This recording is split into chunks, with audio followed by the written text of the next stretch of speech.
Bismillahirrahmanirrahim. Assalamualaikum warahmatullahi wabarakatuh.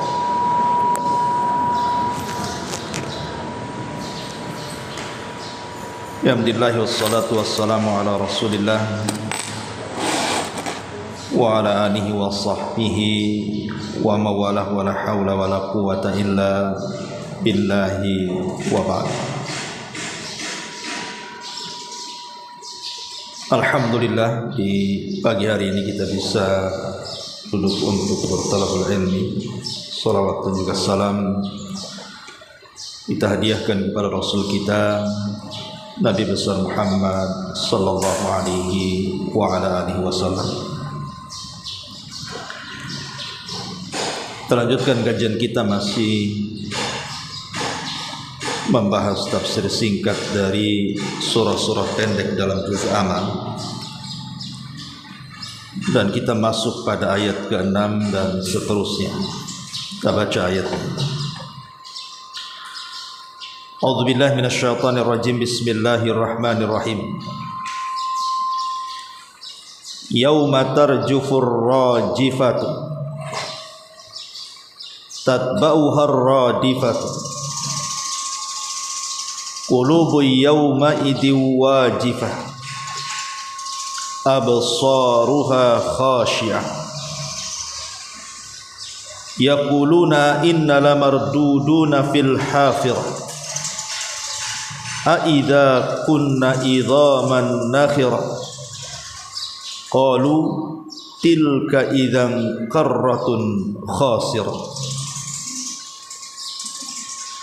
fa innama hiya zajratu wahidah fa idza hum bis-sahirah. Allah Subhanahu wa taala berfirman di sini,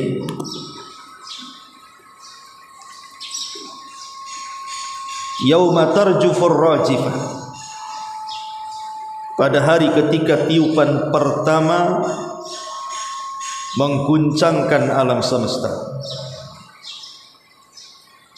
Tatbauhar radifah, tiupan itu diiringi oleh tiupan yang keduanya.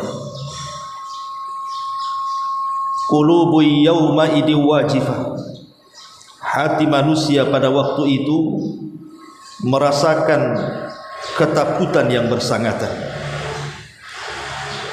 Absaruha khasyi'ah, pandangan mereka tertunduk lesu. Yaquluna inna lamarduduna fil hafirah, orang-orang kafir pun berkata, apakah kita benar-benar akan dikembalikan kepada kehidupan yang semula? A idza kunna idhaman nakhirah, apakah akan dibangkitkan juga apabila kita telah menjadi tulang belulang yang hancur? Qalu tilka idzan qarratun khasir, mereka pun berkata, kalau demikian itu adalah sesuatu pengembalian yang sangat merugikan. Fa innama hiya zajratu wahidah, maka pengembalian itu hanyalah dengan sekali tiupan saja.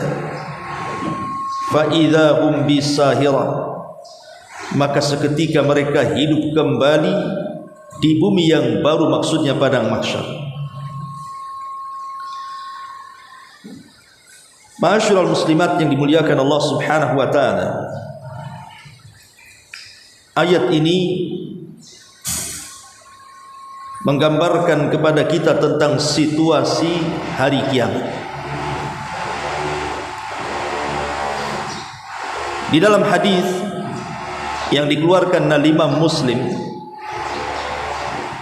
dari sahabat Abi Hurairah radhiyallahu anhu, khairu yaumin tala'at alaihi syamsu yaumal jum'ah fihi khuliqa Adam wa fihi udkhilal jannah wa fihi ukhrija minha wa la taqumus sa'atu illa fi yaumil jum'ah.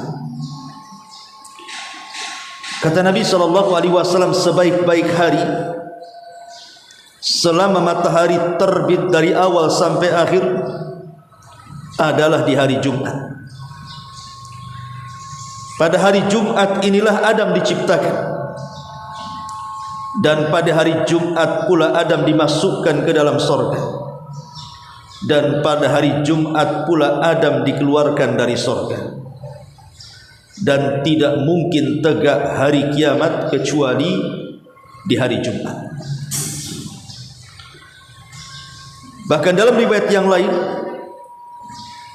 khairu yaumin tala'at fihi syamsu yaumul jum'ah fihi khuliqa Adam wa fihi uhbita wa fihi tiba alaihi wa fihi qubida wa fihi taqumu as-sa'a ala ma 'ala al-ardi min dabbatin illa wa hiya tusbihu yaumal jum'ati musihatan hatta tatlu asy-syamsa syafaqatan minas sama illa ibn Adam wa fihi sa'atun la yusadifuha 'abdun mu'min wa huwa fi sholati yas'alullah syai'an illa a'tahu iyyah. Sebaik-baik hari selama matahari terbit adalah hari Jumat. Pada hari Jumat ini Adam diciptakan, Adam diturunkan, dan pada hari Jumat pula taubat Adam diterima. Pada hari Jumat Adam diwafatkan, dan pada hari itu pula kiamat dibangkitkan. Semua hewan di muka bumi berada di pagi hari Jumat dalam keadaan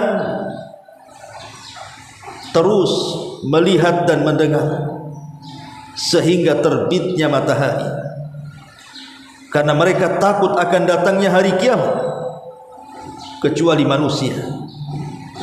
Pada hari Jumat ada satu waktu yang tidaklah seorang mukmin pun berdoa ketika salatnya meminta sesuatu kepada Allah bertepatan dengan waktu itu, kecuali Allah Subhanahu wa ta'ala akan mengabulkannya. Dari dua riwayat ini kita tahu bahwa kiamat itu hanya disebutkan harinya saja. Adapun tanggalnya, adapun bulan dan tahunnya tidak disebutkan.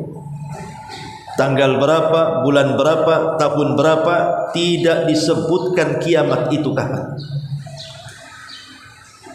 Tetapi Allah Subhanahu wa ta'ala menghabarkan kepada kita lewat lisan Rasulnya bahwa yang jelas kiamat itu terjadi di hari Jumat, hari sakralnya kaum muslimin.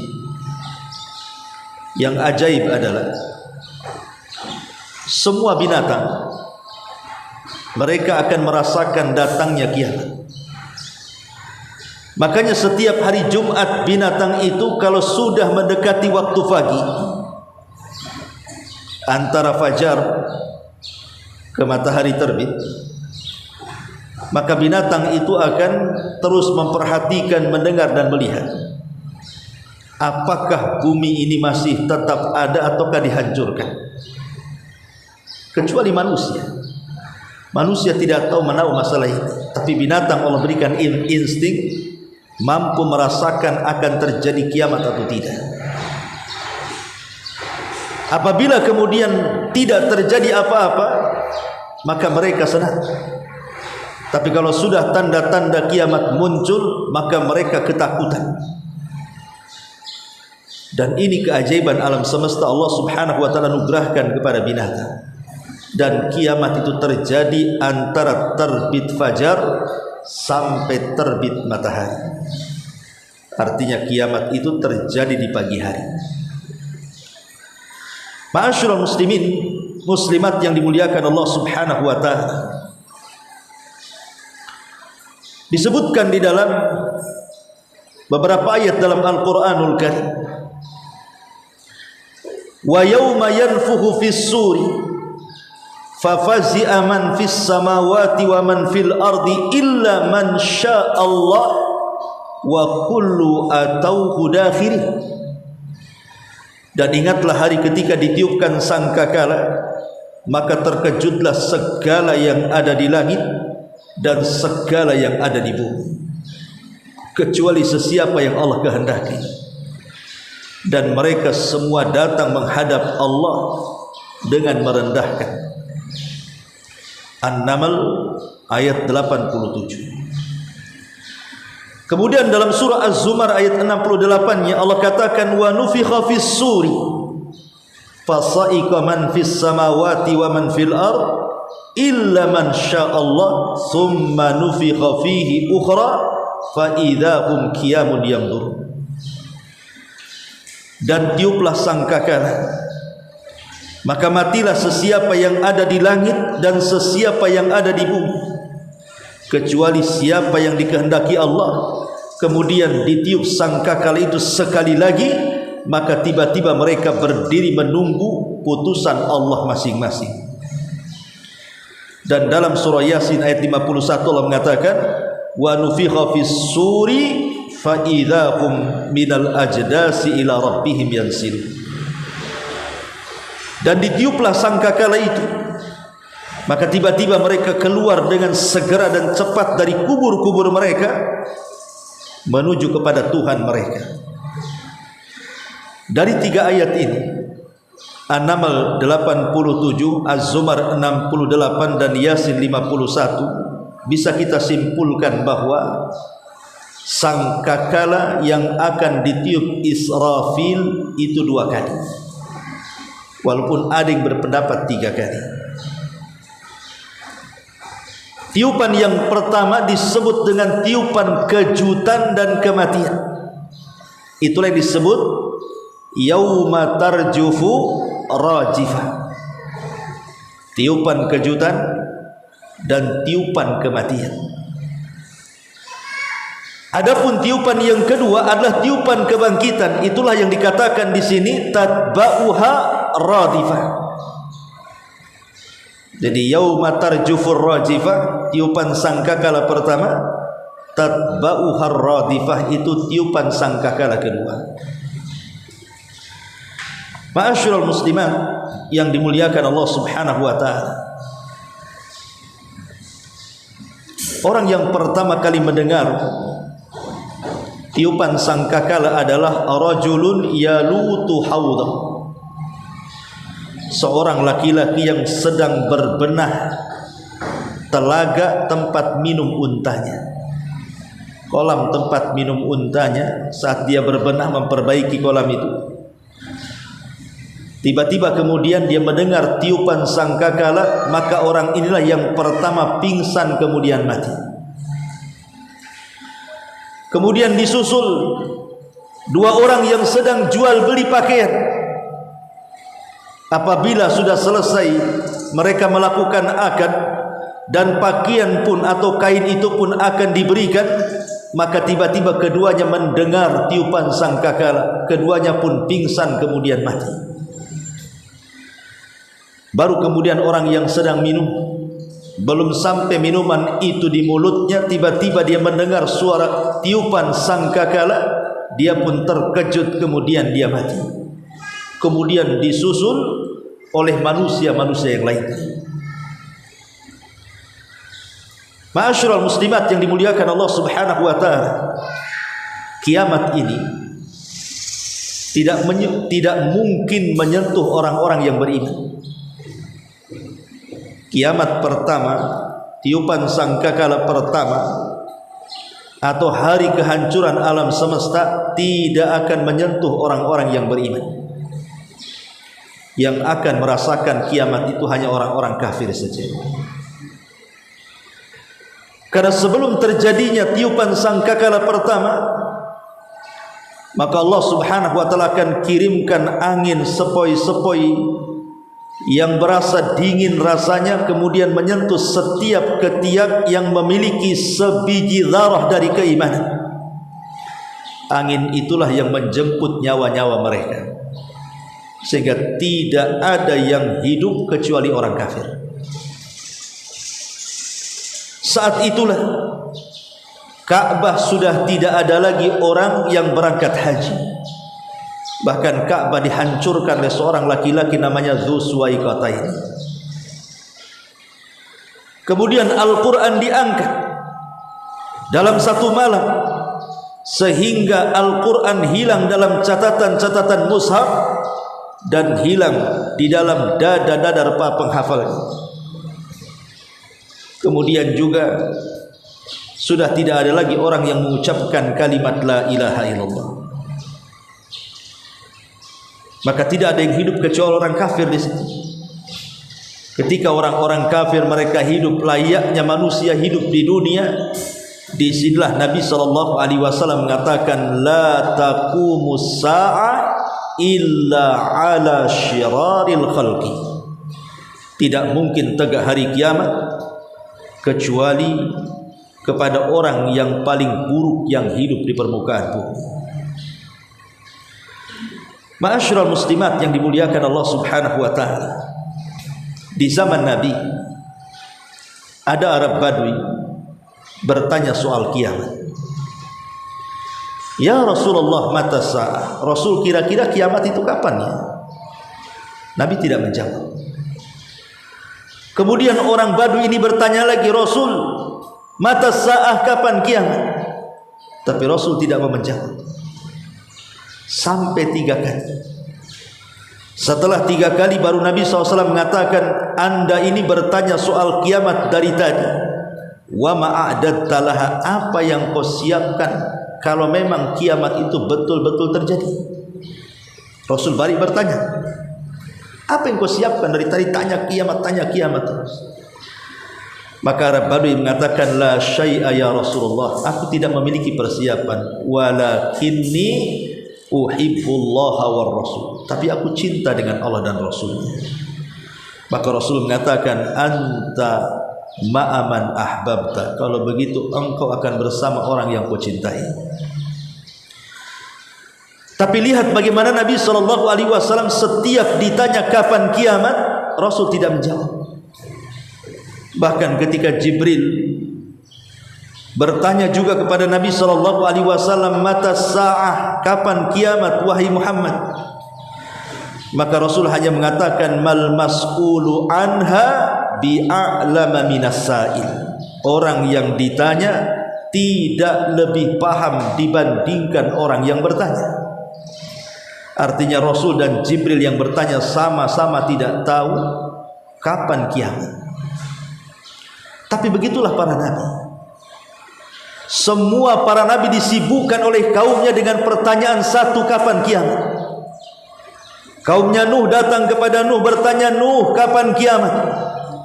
Kaumnya Syu'aib bertanya kepada Syu'aib, kapan kiamat? Kaumnya Nabi Saleh bertanya kepada Nabi Saleh, kapan kiamat? Kaumnya Nabi Ibrahim datang kepada Ibrahim, kapan kiamat? Seluruh para nabi disibukkan dengan pertanyaan kapan kiamat. Termasuk Nabi kita Muhammad sallallahu alaihi wasallam pun tidak lepas disibukkan dengan pertanyaan kapan kiamat. Sampai kepada Jibril bertanya kepada Rasul soal kiamat. Ketika Jibril bertanya soal Islam, Rasul jawab. Ketika Jibril bertanya soal iman, Rasul menjawabnya. Ketika Jibril bertanya soal ihsan, Rasul menjawabnya. Tapi ketika Rasul ditanya soal kiamat, Rasul tidak menjawabnya. Rasul hanya menjawab tanda-tandanya saja. Menunjukkan apa? Kiamat itu rahasia Allah Subhanahu wa ta'ala. Kenapa Allah rahasiakan? Agar kita persiapan. Makanya Rasul mengatakan, wa ma'adadta laha, apa yang kau sudah siapkan untuk kiamat itu. Ma'asyiral muslimat yang dimuliakan Allah Subhanahu wa ta'ala, saat kiamat dibangkitkan, yauma tarjufur rajifah, hari di mana tiupan sangkakala pertama ditiup Israfil. Dan Allah Subhanahu wa ta'ala sudah menugaskan dari sekian banyak malaikat, Israfilah malaikat pemegang sangkakala. Ketika Nabi SAW satu hari tidak nyenyak tidur, tidak enak makan, tidak selera minum, sedih. Datang sahabat bertanya, ma sya'nuka ya Rasulullah, ada apa dengan engkau hai Rasul? Kenapa kau murung hari ini? Satu hari ini kau murung, kenapa? Maka Nabi SAW mengatakan, fa kaifa un'am wa qad iltaqama sahibu qarnin qarna. Bagaimana mungkin aku akan lezat hidup, kata Rasul, kalau Israfil sudah meletakkan moncong sangkakala di mulutnya dan siap ditiup menunggu izin dari Allah Subhanahu wa taala. Dari sini kita tahu bahwa Israfil itu sudah meletakkan moncong di mulutnya. Karena Nabi SAW adalah Nabi akhir zaman dan umatnya juga umat akhir zaman. Dan Nabi SAW mengatakan, ana wassa'ah kahataini, saya dan bangkitnya hari kiamat itu seperti ini, kata Rasul. Saking dekatnya.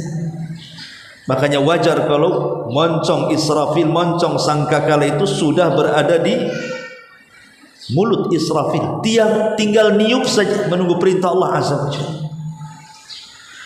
Dan apabila betul-betul yauma tarjufur rajifah, memang Israfil meniup sangkakala itu, kemudian seluruh manusia meninggal dunia.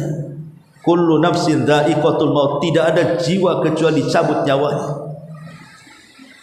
Kemudian setelah itu binatang-binatang, baik binatang yang berkaki empat, baik binatang yang ada di lautan, baik binatang yang ada di hutan-hutannya, buasnya, ataupun binatang-binatang jinaknya, kecil besarnya, semua diwafatkan.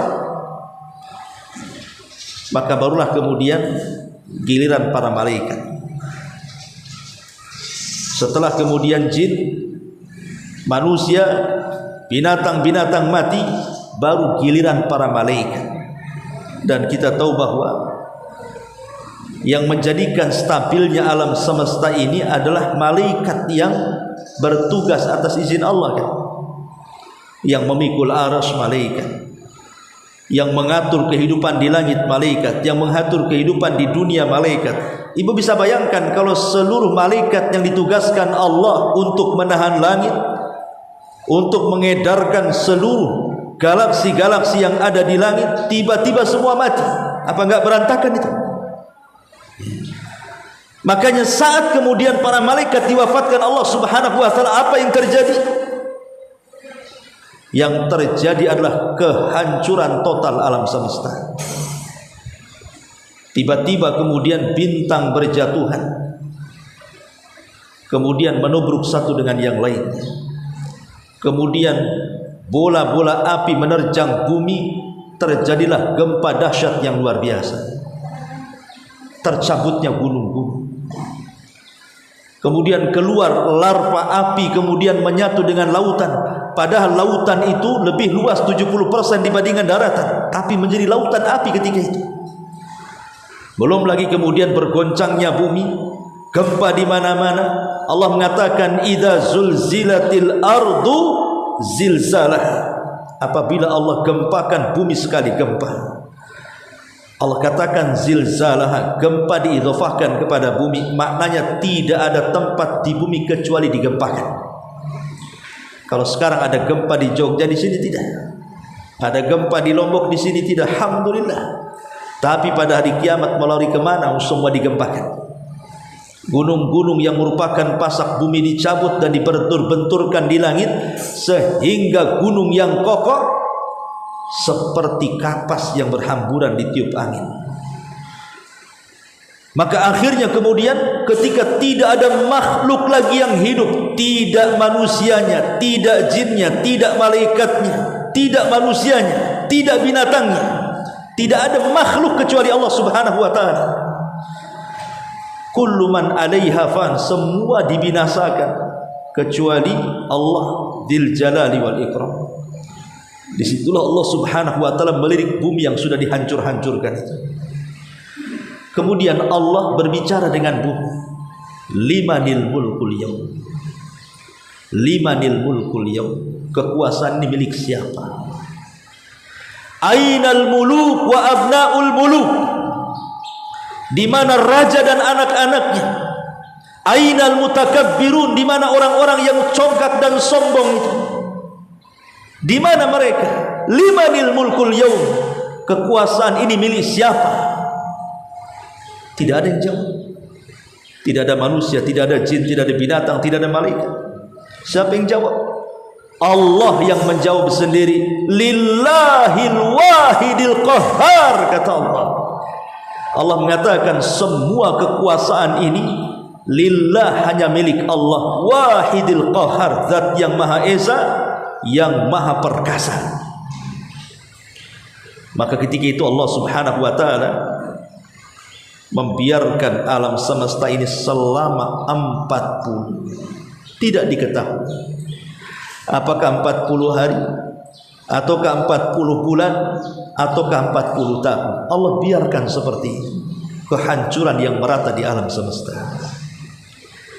Ketika Abu Hurairah radhiyallahu anhu ditanya soal angka 40 itu, apakah 40 hari wahai Abu Hurairah? Kata Abu Hurairah, fa'abaitu, aku enggan menjawab.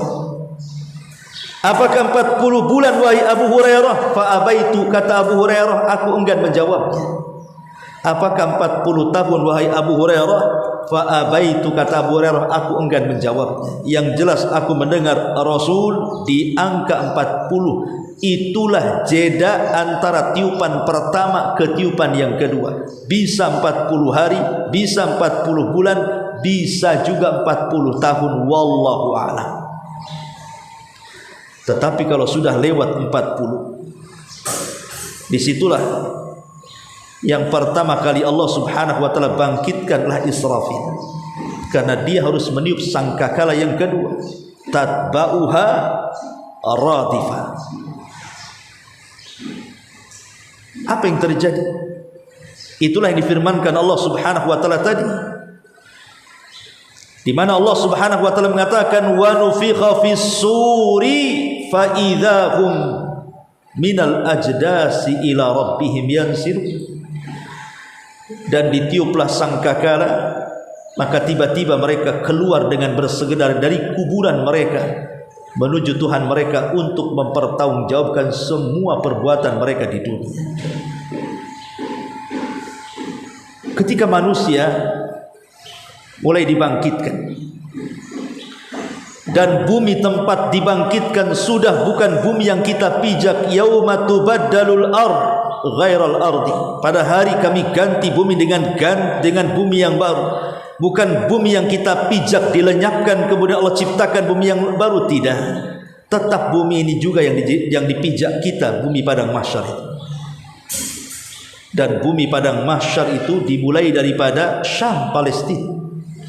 Disitulah Ardul Mahsyar. Sebelum kiamat manusia dikumpulkan di situ, dan setelah kiamat juga manusia dikumpulkan di situ. Ardul Mahsyar wal Mansyar. Bumi manusia dikumpulkan dan bumi manusia dibangkitkan juga di situ. Maka bumi ini dirubah bentuknya oleh Allah subhanahu wa ta'ala sehingga warnanya putih bersih seperti tepung, seolah-olah tidak ada orang yang menginjak dosa di atasnya. Disitulah Allah subhanahu wa ta'ala perintahkan hujan. Kemudian dengan hujan itulah maka akan mengenai setiap tulang ekor manusia. Dari situlah Allah bangkitkan seluruh manusia sejak zaman Nabi Adam sampai yang terakhir mati. Dari tulang ekor yang kadang tidak bisa dilihat kecuali dengan alat. Tetapi tulang itu tidak mungkin hancur. Sehebat apapun alam semesta dihancur-hancurkan Allah, tulang ekor sejak zaman Nabi Adam sampai yang terakhir mati tidak Allah hancurkan. Walaupun mungkin bisa dilihat, hanya bisa lewat alat-alat, bahkan boleh jadi mungkin kalau dengan kasat mata tidak bisa dilihat. Tapi rupanya dari situ Allah bangkitkan kita semua, dari setiap tulang ekor kita. Dan itu satu di antara 7 makhluk saat kiamat tidak dihancurkan Allah Azza wa Jalla. Maka ketika terjadi hujan lebat, kemudian air itu mengenai setiap tulang ekor sejak zaman Nabi Adam sampai yang terakhir mati, maka menyatulah kembali tulang-tulang entah dari mana datangnya, daging-daging entah dari mana datangnya, kemudian kulit-kulit, dan menyatu kembali, kemudian menjadi jasad semula. Seperti mereka dilahirkan, seperti jasad semula, tapi tidak ada ruh. Kemudian setelah mereka menjadi jasad, maka Allah subhanahu wa ta'ala firmankan wa alqat ma fiha wa takhallat. Maka kami keluarkan beban-beban isi bumi dilempar ke permukaan. Jadi jasad sebanyak itu dilempar ke permukaan dan berada di atas bumi padang mahsyar sejak zaman Adam sampai terakhir mati. Ma'asyiral muslimat yang dimuliakan Allah Subhanahu wa taala, apa yang terjadi?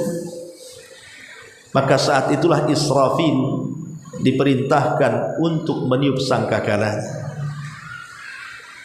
Ketika ditiup itulah maka ruh yang berada di Iliyin, ruhnya orang-orang yang beriman, melesat semuanya. Dan ruhnya orang-orang kafir yang ada di Sijin, di bawah intip bumi yang paling dasar, melesat semua ke permukaan. Dan mereka tidak ada yang tertukar antara ruh yang dan jasad sejak Adam sampai terakhir mati. Ruh tahu di mana tempatnya. Maka ketika semua manusia sudah hidup dan Allah mengatakan wa idzan nufusu zuwizat, ketika ruh disatukan dengan jasadnya, maka yang pertama kali siuman adalah Nabi sallallahu alaihi wasallam. Ana awwal man yanshaqu fihil qabr. Sayalah orang yang pertama kali dibelah kuburannya. Artinya saya yang pertama kali dibangkitkan, kata Rasul. Kemudian aku melihat Nabi Musa sedang bersandar sehingga aku tahu apakah aku lebih dulu dibandingkan dia. Dan yang pertama kali diberikan pakaian dari sutra adalah Nabi Allah Ibrahim alaihi salatu wassalam. Karena dia orang yang pertama kali membuka bajunya di dunia dalam rangka fisabilillah saat dibakar di depan Namrud. Ibrahim dibuka pakaiannya, kemudian dilempar ke dalam api. Maka pada hari kiamat dia yang pertama kali dipakaikan pakaian sutra, baru yang lainnya. Ma'asyiral muslimat yang dimuliakan Allah Subhanahu wa taala, Abu Hurairah radhiyallahu anhu meriwayatkan sebuah hadis bahwa manusia pada hari kiamat akan dikumpulkan menjadi 3 kelompok. Manusia pada hari kiamat akan dikumpulkan menjadi 3 kelompok. Kelompok yang pertama musyatun, orang-orang yang berjalan. Kelompok yang kedua rukbanun, orang-orang yang berkendaraan. Dan kelompok yang ketiga wasimfun ala wujuhihim, orang yang berjalan dengan kepalanya dan kakinya di atas. Ada orang yang berjalan dengan kaki, ada orang berjalan dengan kendaraan, dan ada orang yang berjalan dengan kepala, kakinya di atas. Sehingga Nabi SAW ditanya, ya Rasulullah, kaifa yamshuna ala wujuhihim, bagaimana mereka bisa berjalan dengan wajah-wajah mereka, dengan kepala mereka? Bukan dengan tangan, wajahnya berjalan, diseret dengan wajahnya.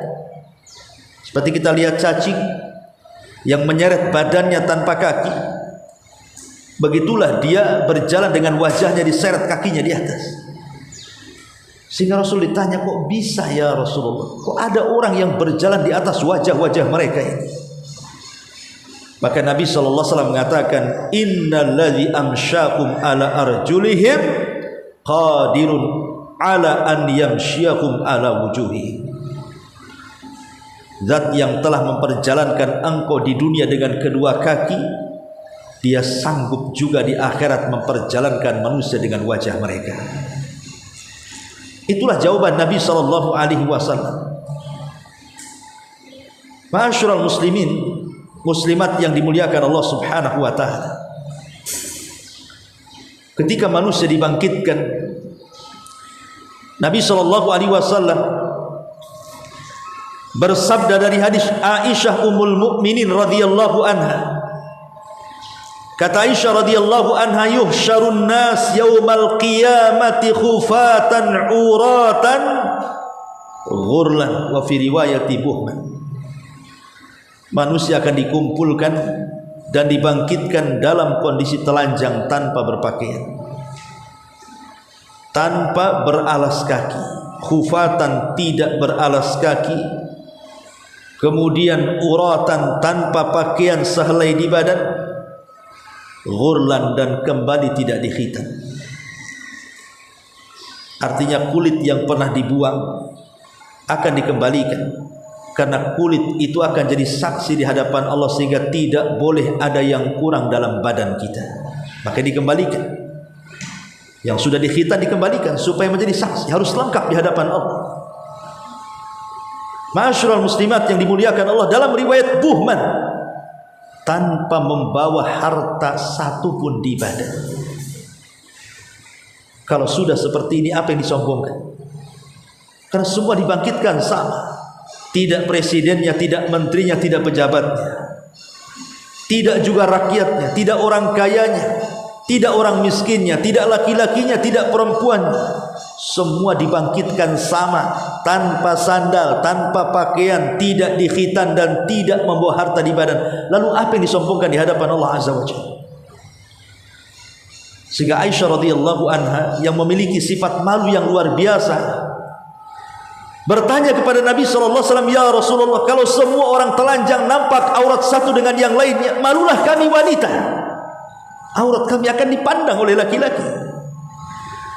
Tapi Nabi SAW mengatakan, "Ya Aisyah, al-amru yauma idin syadid." Perkaranya tidak bisa kau bayangkan, wahai Aisyah. Perkaranya dahsyat. Tak mungkin orang memandang satu dengan yang lainnya. Ma'asyiral muslimat yang dimuliakan Allah Subhanahu wa ta'ala, ketika manusia dibangkitkan pada hari kiamat, maka kondisi mereka seperti dua binatang yang disebutkan dalam Quran. Pertama, mereka seperti kal farashil mabthuth, seperti laron yang berhamburan. Yang kedua, mereka kal jaradil muntashir, seperti belalang yang berterbangan. Apa bedanya? Apa bedanya dua kalimat ini, kal farashil mabthuth, seperti laron yang berhamburan, dan yang kedua kal jaradil muntashir, seperti belalang yang berterbangan? Ada sebagian ahli tafsir mengatakan, ada yang mengatakan dua-duanya sama, untuk menunjukkan bahwa betapa bingungnya manusia saat dibangkitkan sehingga mereka harus lari ke sana, lari ke sini. Tapi ada yang membedakan. Adapun ketika Allah menyebutkan dalam surah Al-Qari'ah kal farashil mabthuth, seperti laron yang berhamburan, itu di awal kebangkitan. Jadi awal dibangkitkan manusia kondisinya seperti laron. Lihat laron. Laron itu kalau ada cahaya, maka semua akan terbang menuju cahaya, dan mereka akan saling tubruk satu dengan yang lainnya tanpa peduli kawan-kawannya. Begitulah kondisinya. Yauma yafirrul mar'u min akhi wa ummihi wa abi wa sahibatihi wa bani likulli imri'in minhum yauma idzin sya'nun yughni. Orang lari dari kawannya, lari dari orang tuanya, lari dari pasangan-pasangannya, lari dari anaknya, semua sibuk memikirkan sendiri-sendiri. Ini di awal kebangkitan. Baru setelah manusia putus asa, ada yang jalan ke kanan, ke kiri, ke depan, ke belakang, ke selatan, ke utara, ke barat, ke timur. Tidak ada tujuan, karena padang mahsyar itu tidak ada maklam. Maksudnya tidak ada maklam itu tidak ada alamat. Kalau kita mau dari Nagoya, mau dari Jodo ke Nagoya, atau dari Nagoya ke Batam Center, atau Batam Center ke Batu Aji, atau Batu Aji ke Batu Besar, maka kita bisa melihat maklam kan di jalan-jalan itu. Ini arahnya ke sana, ini arahnya ke sini. Ada maklam, ada tanda. Tapi di padang mahsyar tidak ada tanda. Mau jalan ke mana? Rumah kita tidak tahu di mana kaplingnya, sehingga mereka berhamburan ke sana kemari itu. Kecuali orang-orang yang beriman, mereka tidak lari ke sana kemari. Mereka tidak seperti laron yang berhamburan, tapi mereka dibangkitkan. Tiba-tiba sudah berkumpul orang-orang dari keluarganya yang beriman yang sama ketika di dunia. Walladzina amanu wattaba'athum dzurriyyatuhum biimanin alhaqna bihim dzurriyyatahum. Dan orang-orang yang beriman kemudian dia tularkan keimanannya kepada keluarga besarnya, maka pada hari kiamat mereka akan dibangkitkan di samping kiri kanannya sudah berkumpul sesama keluarga yang beriman kepada Allah Azza wa Jalla. Ketika kemudian orang-orang kafir berhamburan dan mereka mengatakan, ya wailana man ba'atsana min marqadina, duhai celaka siapa yang membangkitkan kami di sini. Tapi orang-orang yang beriman dengan puas hati mengatakan, hadza ma wa'adar rahman wa sadaqal mursalun. Inilah janji Ar-Rahman, Allah Subhanahu wa taala, sungguh amat sangat benar janji para utusan kepada kami. Maka setelah entah berapa lamanya, akhirnya kemudian mereka mendengar panggilan dari satu titik supaya mereka berkumpul di tempat itu. Maka semua manusia yang sudah kebingungan ke sana kemari mulai terarah harus kemana mereka menuju. Itulah yang disebut kal jaradil muntashir, seperti belalang saat terbang. Belalang beda dengan laron. Kalau laron terbang tidak ada aturan, tapi kalau belalang terbang dengan koloninya, maka mereka ada aturan kemana harus mengarah. Ketika panggilan itu sudah mulai dipanggil, maka semua manusia sudah ada arah oleh Allah, disuruh ke situ, ke suara itu. Cuma tidak dijelaskan berapa jauh kita harus mengarah ke suara itu, karena masing-masing orang yang menuju ke suara itu macam-macam. Ada yang berjalan dengan kakinya sehingga sampailah di suara itu. Ada yang mengendarai dengan kendaraan, akhirnya cepatlah dia sampai ke suara itu. Ada yang berjalan dengan wajahnya sehingga harus merangkak sampai kepada suara itu. Bahkan Imam Ibnu Katsir rahimahullahu taala mengatakan bahwa man mata ala syai'in bu'itsa ala syai'. Siapa yang mati di atas sebuah kebiasaan, maka dia akan dibangkitkan sesuai dengan kebiasaan. Kalau kebiasaan di dunianya dia sombong congkak, merasa besar di hadapan Allah, merasa besar di hadapan manusia, nanti pada hari kiamat dikecilkan badannya. Yuhsyaruna al-mutakabbiruna yaumal qiyamati ka'amsalidz dzar, kata Rasul. Akan dikumpulkan orang-orang yang sombong pada hari kiamat seperti dzar. Dzar itu seperti semut kecil. Sementara dia harus berjalan ke tempat panggilan itu, dia harus tersiok-siok dengan orang yang besar-besar. Kapan sampainya coba?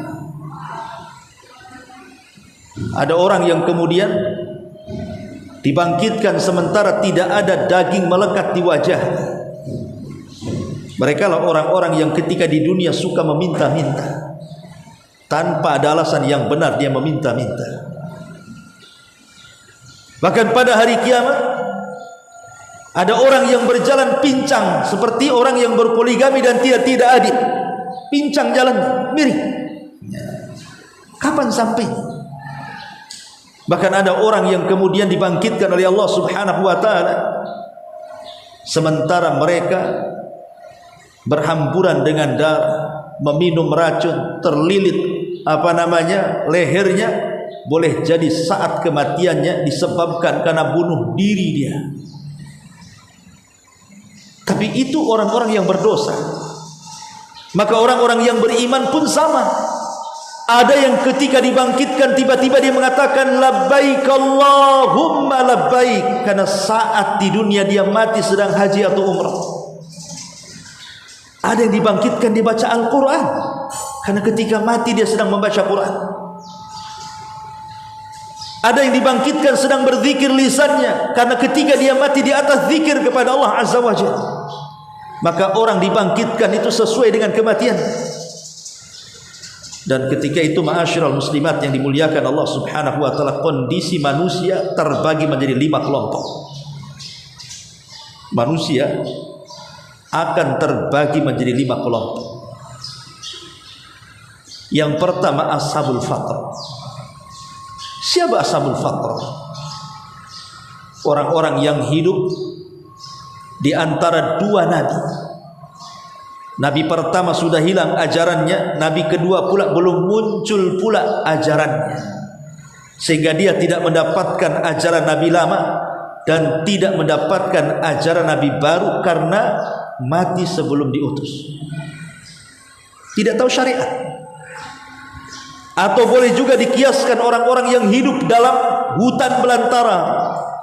Tidak ada ustaz, tidak ada kiai, tidak ada tuan guru, tidak ada syekh, tidak ada ulama yang masuk ke hutan untuk menyampaikan Islam. Mereka hanya tahu agama moyang mereka saja. Itulah ashabul fatrah. Maka ashabul fatrah akan dikumpulkan di Arasat, tempat yang sangat padang sekali. Kemudian mereka akan diuji oleh Allah Subhanahu wa taala dengan api.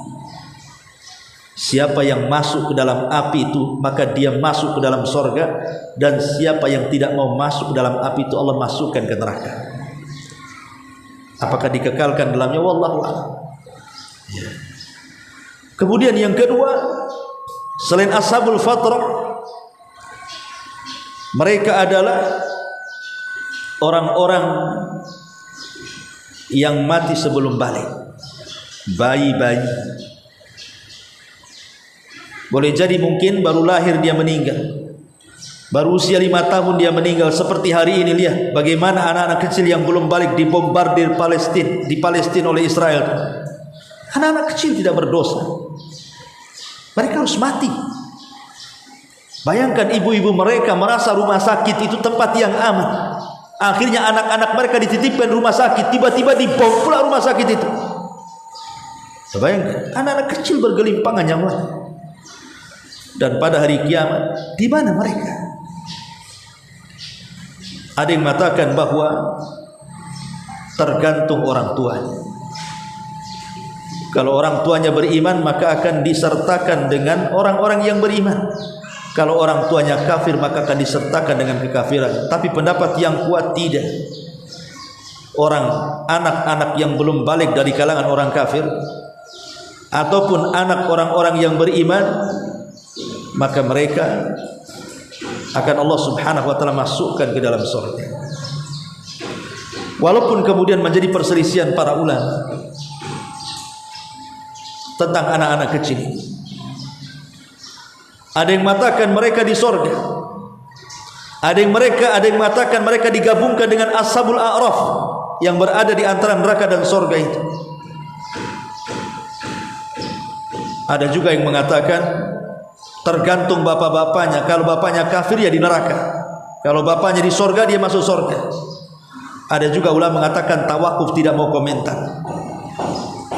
Ada juga yang mengatakan mereka akan menjadi para pembantu di sorga. Ada yang mengatakan mereka akan diuji juga di akhirat. Maka siapa yang taat kepada Allah masuk sorga, dan siapa yang taat bermaksiat kepada Allah, maka dia masuk neraka. Dan inilah pendapat yang banyak dikuatkan para ulama. Wa huwa qaulun mu'dham ahli sunnati wal jamaah, seperti pendapat Abul Hasan Al-Asy'ari dan yang lain. Tetapi wallahu alam, Al-Imam An-Nawawi rahimahullahu taala, dia mengatakan bahwa beliau tawakuf. Yang jelas bahwa Imam Nawawi mengatakan wasalis wa huwa sahih alladzi dzahaba ilaihi al-muhaqqiqun. Pendapat yang ketiga maksudnya pendapat yang masuk dalam surga.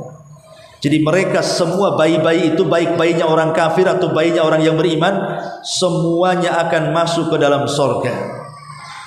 Berdasarkan hadis Ibrahim, ketika Rasul melihat Ibrahim dalam peristiwa Mi'raj, di sekeliling Ibrahim banyak anak-anak kan? Banyak anak kecil, ya. Kemudian Nabi SAW melihat itu.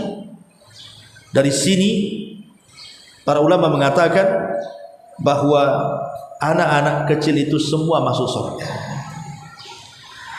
Ma'asyiral muslimin yang dimuliakan Allah Subhanahu wa taala. Ini kelompok yang kedua. Kelompok yang ketiga, mereka adalah orang-orang kafir dan musyrik. Orang-orang kafir, orang-orang musyrik, orang munafik, munafik i'tiqad ya, bukan munafik amal. Maka tidak syak lagi mereka masuk ke dalam neraka, dikekalkan di dalamnya selama-lamanya.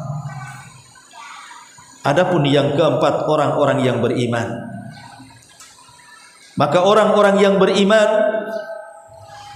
tergantung kepada keimanan. Ada yang masuk surga awaliyah, mereka masuk surga tanpa hisab dan azab karena punya kesempurnaan tauhid. Tapi ada yang masuk surga belakangan karena dia harus masuk neraka dan dibersihkan dosa-dosanya, dan semuanya di bawah kehendak Allah Subhanahu wa taala. Kemudian yang terakhir, yang kelima, binatang. Binatang akan dikumpulkan di sebuah tempat yang sangat padang, disaksikan mukmin dan kafir dan seluruh manusia sejak zaman Nabi Adam sampai yang terakhir mati. Kemudian mereka dihisab. Sampai binatang yang bertanduk akan dipindahkan tanduknya kepada binatang yang tidak bertanduk. Kemudian Allah mengatakan, tanduklah dia sebanyak dia menanduk kamu. Terjadi keadilan. Maka ketika semua manusia, binatang terjadi kisah satu dengan yang lain, bentuk hisab dan keadaan Allah, tiba-tiba Allah mengatakan, kuni turaba, jadilah kalian tanah. Binatang tidak diazab, binatang itu hanya dihisab saja. Mereka jadi tanah.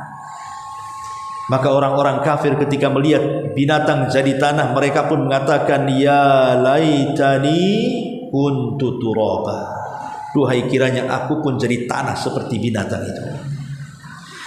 Ma'asyiral muslimat yang dimuliakan Allah Subhanahu wa taala.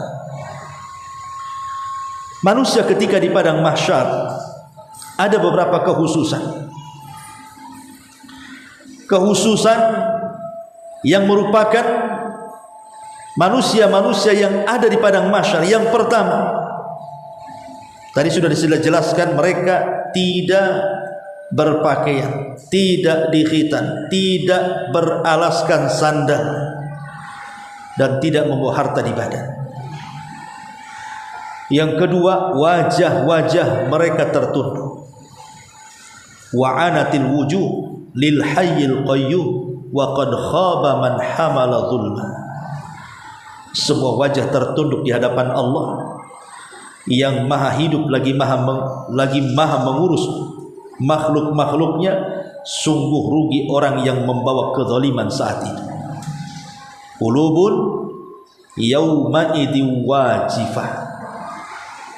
Hati manusia pada hari itu sangat takut, wajifah. Yang ketiga, mereka tidak ada yang bicara. Satu pun tidak ada yang bicara. Karena Allah yang mengatakan, hadza yaumul la yantiqun wa la yu'dzanu lahum faya'tadzirun. Inilah hari ketika mereka tidak dapat bicara, mereka tidak diizinkan bicara sehingga dapat meminta maaf. Memang Allah bisukan, tidak bisa bicara itu, langsung stop mulut itu.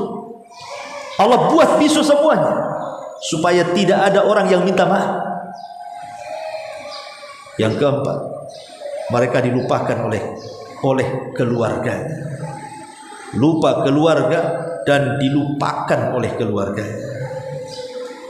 Ya ayyuhan nasu taqu rabbakum inna wahsyaw yawma la yajzi walidun an waladihi wala mauludun huwa jazin an walidihi syai'an.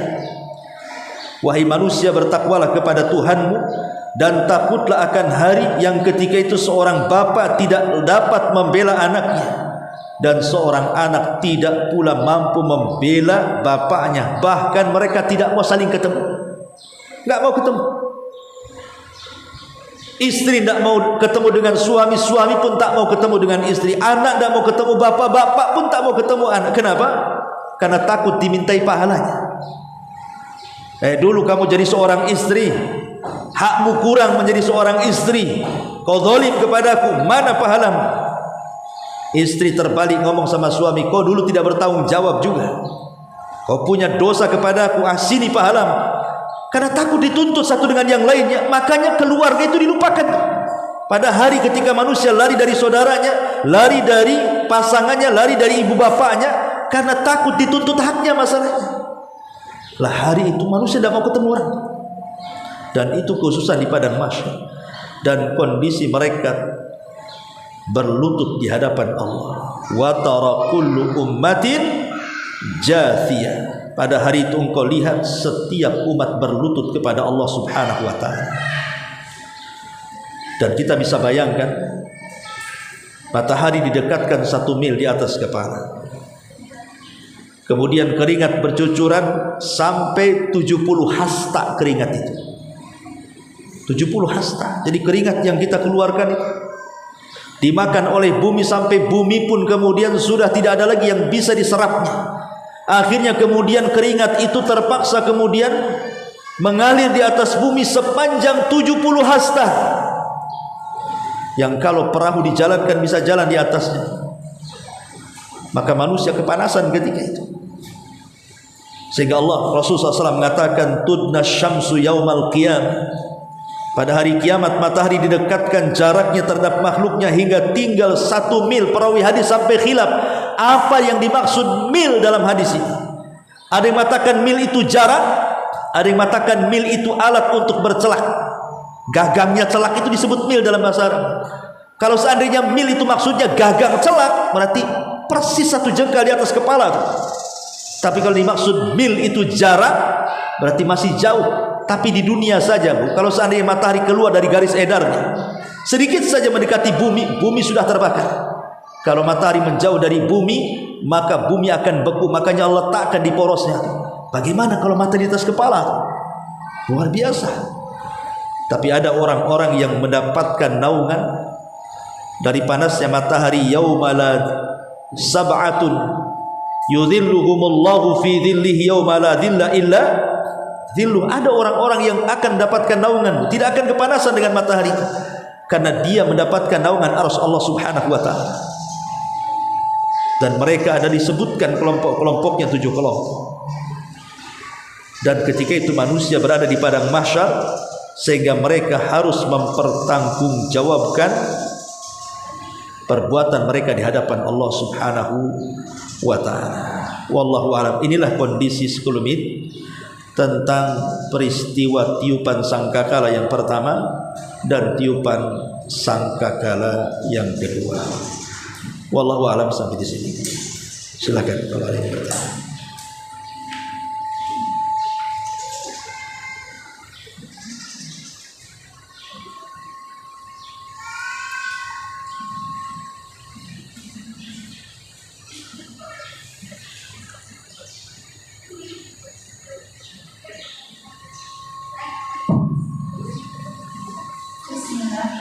Ya. Assalamualaikum Ustaz. Waalaikumsalam.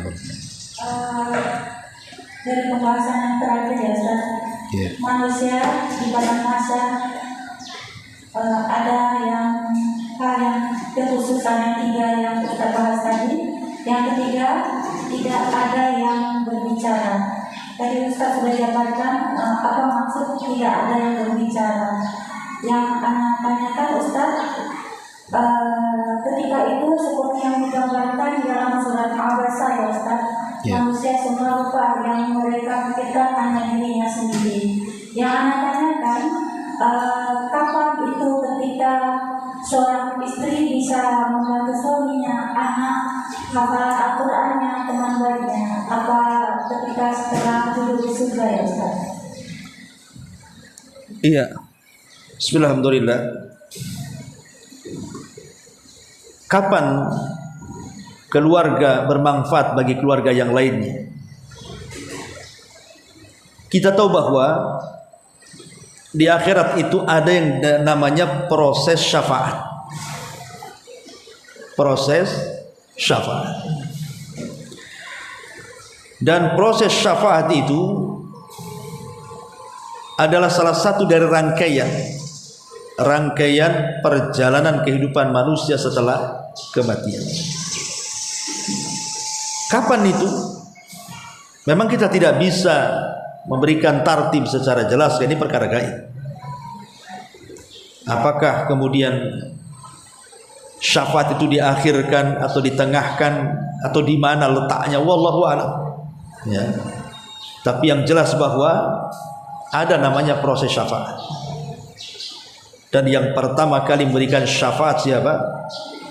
Rasul kita Muhammad sallallahu alaihi wasallam. Itulah yang disebut dengan syafaatul uzma. Baru setelah itu malaikat memberikan syafaat, para nabi memberikan syafaat, para syuhada memberikan syafaat, orang-orang soleh memberikan syafaat, anak-anak yang soleh memberikan syafaat, Al-Quran memberikan syafaat, puasa memberikan syafaat, dan banyak. Tapi ada juga orang-orang yang tidak akan dapat syafaat. Tukang laknat tidak akan dapat syafaat. Ibu yang suka laknat, dikit-dikit mencaci, memaki, mengeluarkan kalimat binatang, kan ada tuh di masyarakat. Kalau tidak suka sedikit keluar kata binatang, kalau benci sedikit keluar kata binatang, melaknat, mendoakan keburukan, nggak akan dapat syafaat. Kemudian orang zalim tidak akan dapat syafaat. Orang yang mengingkari syafaat tidak akan dapat syafaat. Termasuk malikun kadzab, orang yang jadi penguasa kemudian dia berdusta, tidak akan dapat syafaat. Termasuk juga orang yang melindungi orang jahat atau ahli bid'ah, tidak akan dapat syafaat. Bahkan ahli bid'ah terusir dari telaga Nabi SAW. Jadi proses-proses tadi itu yaitu pada waktu ketika Allah mengizinkan memberikan syafaat. Itu kan rangkaian dari peristiwa setelah kematian. Wallahu a'lam. Satu lagi Ustaz. Iya. Ketika sangkakala ditiupkan, grup orang-orang soleh yang ada di Lilin semua kembali kepada jasadnya dan tidak akan tertukar. Terus gimana grup orang-orang yang barusan Ustaz sampaikan tadi, orang-orang pelaku bid'ah dan orang-orang yang menentang perintah Rasulullah atau mereka ikat terhadap Allah SWT? Ya, alhamdulillah, selama mereka punya iman, mereka tidak kafir, ya mereka diletakkan di Iliyin. Iman kan bertingkat-tingkat. Ya, di Iliyin kan bertingkat-tingkat. Tapi kalau dia kafir, munafik, musyrik, maka semua hanya dua tempat saja rumit. Imma diletakkan di Iliyin, imma diletakkan di Sijin. Kalau Sijin ya memang tempatnya orang kafir musyrik kan, dengan berbagai macam tingkatannya. Kalau Iliyin ya tempatnya orang yang beriman dengan berbagai macam tingkatannya. Dan dua tempat ini tidak akan dihancurkan pada hari kiamat. Ya, tempat ruh ini. Wallahu a'lam. Masih rangkaian pertanyaan tadi Ustaz. Iya. Orang-orang pelaku bid'ah tadi itu kan kalau mereka tidak minum di telaga Rasulullah dan mereka juga tidak mendapatkan syafaat. Terus gimana syafaat dari anak soleh yang menghafal Al-Quran atau dari cucu-cucunya yang menghafal Al-Quran, sementara keluarga besarnya bukan dari kalangan sama, Ustaz? Apa bermanfaat untuk mereka, Ustaz? Ya, alhamdulillah, orang pelaku bid'ah itu kan bertingkat-tingkat. Ada yang kalau bid'ahnya sampai kepada titik mukaffirah atau musyrik, sampai ke taraf musyrik ataupun kufur, keluar dari Islam, apa gunanya sama dengan orang kafir? Kalau bid'ahnya sampai ke taraf kafir, ke taraf musyrik, seperti mamanya bid'ahnya orang datang ke kuburan meminta-minta, dan dia yakin bahwa orang yang ada di kuburan itu yang memberikannya tanpa ada ikut campur tangan oleh dalamnya, ini syirik. Bid'ah yang seperti ini. Ya. Kalau bid'ahnya sampai kepada tingkat kufur, dia kafir keluar dari Islam, ya sama dengan orang kafir. Tapi ya kalau bid'ahnya tidak sampai ke situ, ya masih di bawah tahta masyiatillah, di bawah kehendak Allah Azza wa Jalla, ya boleh jadi bisa selamat dengan syafaat orang lain, atau kalaupun tidak dapat syafaat masih bisa selamat dengan rahmat Allah Subhanahu wa taala. Wallahu a'lam. Baik.